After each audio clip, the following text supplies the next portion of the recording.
After sending Hanli flying with a swipe of its claws, the black worm paid no further heed to him and swooped down to make a grab for the golden lotus flower. Hanli's pupils contracted slightly upon seeing this. He could tell that the black worm possessed incredible power, but the golden lotus flower was an extremely rare and precious spirit plant, so he was naturally unwilling to pass it up without a fight. With that in mind, he swept a sleeve through the air to stow the green jade flying carriage away, then flew directly toward the golden lotus flower as a streak of golden light. However, he wasn't able to get very far before the ground up ahead began to tremble violently, as if an earthquake were taking place, and he instantly stopped cold in his tracks before darting back in retreat at an even faster speed. Immediately thereafter, the ground up ahead split apart explosively, and an incredibly thick black appendage shot out from underground before sweeping toward the black worm. The black appendage was releasing a burst of tremendous force that swept up a gust of ferocious wind, and even though Hanli was already several thousand feet away, he was still sent flying back involuntarily like a fallen leaf in a storm. His entire body was dealt an incredibly heavy blow, and he felt as if he were about to fall apart at the seams. If it weren't for his fast reactions and his incredible physical prowess, he would have already been reduced to a pile of mincemeat. After steadying himself close to 10 kilometers away, he cast his gaze forward to discover that the black appendage was a gargantuan black tentacle that was over 10,000 feet thick. It was riddled with countless giant suction cups, and at this moment, the tentacle was wrapped around the black worm, which was made to resemble a tiny chick that had been caught in the talons of an eagle.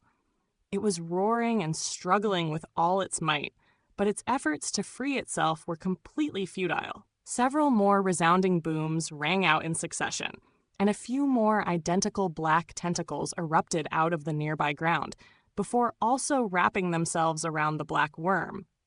While Hanli looked on in astonishment, there had been no warning signs at all prior to the emergence of these black tentacles, and he wasn't able to detect them even with his tremendous spiritual sense.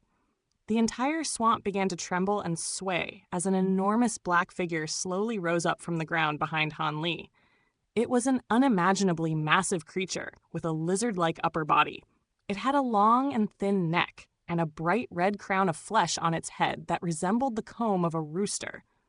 However, its lower body resembled that of an octopus, consisting of around a dozen giant tentacles. The mountainous creature was several dozen times larger than the black worm, and its enormous body obscured the entire sky. Its gargantuan tentacles were flailing violently as they delivered the black worm into its mouth, making it resemble a large worm in the beak of a rooster. An unfathomably powerful aura was emanating from the creature's body, and Hanli's face had turned deathly pale as a sense of horror welled up in his heart for the first time in a very long time. He immediately turned around and summoned his mantra Treasured Axis, then unleashed his Reversal True Axis ability to flee the scene as quickly as he could. The creature's bright red eyes immediately settled on him, following which a black tentacle shot forth like lightning. Hanli was already several dozen kilometers away from the gargantuan creature, but its tentacle was able to catch up to him in the blink of an eye before wrapping itself around him. Wrapped within the black tentacle, a burst of tremendous force was constricting around Hanli from all directions, causing all of the bones in his body to creak and groan. He gave a muffled groan as he reversed the direction of revolution of his mantra, Treasured Axis, so that it was revolving conventionally again. Countless golden ripples emerged before spreading outward in all directions, instantly encompassing the surrounding area in a radius of over 10,000 feet, enveloping part of the black tentacle as well. The part of the tentacle that was enshrouded within the golden ripples was instantly immobilized, and the black creature let loose a low roar as it tugged its tentacle back with tremendous force. The golden ripples shuddered violently, looking as if they were about to fall apart at any moment. Right at this moment, a burst of golden lightning flashed past, and all of the golden ripples vanished in a flash. As a result, the black tentacle was freed, and it flew back to the gargantuan creature, which unfurled its tentacles, only to discover with a surprised expression that Hanli was already nowhere to be seen. Meanwhile, Hanli appeared out of thin air, thousands of kilometers away amid a flash of golden lightning. His face was deathly pale. There was blood trickling down from the corner of his lips, and one of his arms had been twisted to a grotesque angle. He paid no heed to his own injuries, as a burst of dazzling golden lightning erupted out of his body to form another lightning teleportation array, immediately following which he vanished from the spot once again. In the sky above a lush forest, a golden lightning array quickly took shape, and Hanli appeared at the center of the array, then scoured his surroundings momentarily before heaving a long sigh of relief. Immediately thereafter, Jintong and the Pixiu appeared beside him, and the former's face was also pale from fright as she exclaimed, "What was that thing, Uncle? I was so scared." The Pixiu was also looking quite shell-shocked. At this point, Hanli had regained some of his composure, and he replied, "I'm not sure. It must have been some kind of primordial true spirit." "Are primordial true spirits that scary? I thought they would all only be similar to that big sand beast," Jintong said with a hint of lingering fear in her eyes. She then turned to the Pixiu with an enraged expression as she accused, "Xiaobai, weren't you born in the primordial land? How could you lead us into such a dangerous place? Were you trying to get us killed? I was born in the primordial land, but I was taken away by primordial hunters not long after I was born, so I don't know much about this place at all. On top of that, I've already signed a contract with Master, and if he dies, I'll be in a terrible position as well, so there's no way I would have willingly led us into danger like that." The Pixiu hurriedly argued. This made sense to Jintong, and she gave a cold harumph before dropping the subject. "Looks like we've underestimated the primordial land." Hanli murmured to himself. They hadn't encountered any significant peril during this journey through the primordial land thus far, and as a result, he had become a little complacent, which had almost cost him his life. He quickly swallowed a recovery pill to heal his broken arm, then cast his gaze toward the primordial landscape up ahead with furrowed brows.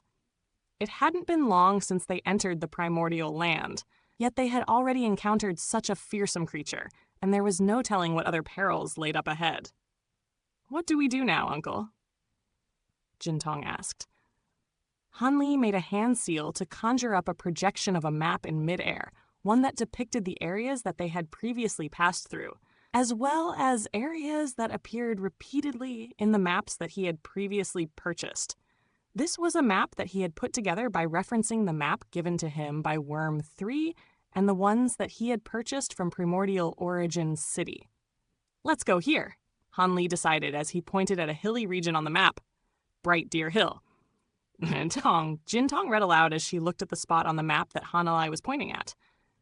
"According to the map, Bright Deer Hill isn't too far away from here, and there aren't any large primordial tribes residing in the area, so let's go and rest there for a while before we make a decision on where to go next," Hanli said. He then swept a hand through the air to erase the projected map, following which the green jade flying carriage set off into the distance at a low altitude. In the wake of that close call, Hanli knew that he had to be more wary of the primordial land, and he activated all of the flying carriage's protective restrictions, even though doing so was quite costly in terms of immortal origin stones. On top of that, he didn't search for any more treasures, and after flying uneventfully for about half a month, they finally arrived on the edge of Bright Deer Hill. The dense vegetation on the ground below was gradually becoming sparser here, and even though it was already late at night, Hanli could still see some ferocious beasts prowling through the forest for food, or engaged in battle with one another down below. Some of the more sensitive creatures were able to detect the flying carriage, and they immediately roared up at the heavens to establish their dominance. Hanli cast his gaze into the distance, and a perplexed look suddenly appeared on his face. He could sense bursts of powerful spiritual chi fluctuations surging through the air several hundred kilometers up ahead, and it seemed that there were many people locked in battle there. After a brief moment of contemplation, Hanli swept a sleeve through the air to stow his flying carriage away. then put on his Dragon 5 mask, using which he disguised himself as an unremarkable-looking middle-aged man. At the same time, he completely concealed his own aura before flying toward the battlefield up ahead in a stealthy fashion. As he flew through the air, the spiritual chi fluctuations up ahead became stronger and stronger, and upon reaching within 25 kilometers of the battlefield, Hanli descended into sparse forest down below before advancing through the forest on foot. Before long, he arrived in front of a spacious clearing where an elevated bonfire stand was situated. There was a bright bonfire lit on the stand, illuminating the entire surrounding area, while two groups of strange-looking foreign beings were locked in a fierce battle.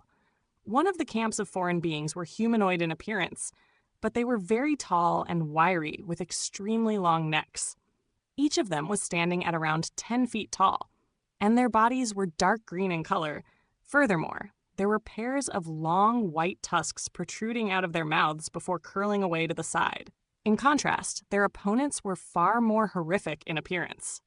These creatures were only around 5 feet tall, but they possessed extremely wide and bloated bodies that were gray in color and covered in thick slabs of armor-like exoskeletons. They had virtually no necks, with nothing separating their chins and chests, and their lips were wide and thick, giving them the appearance of giant bipedal toads.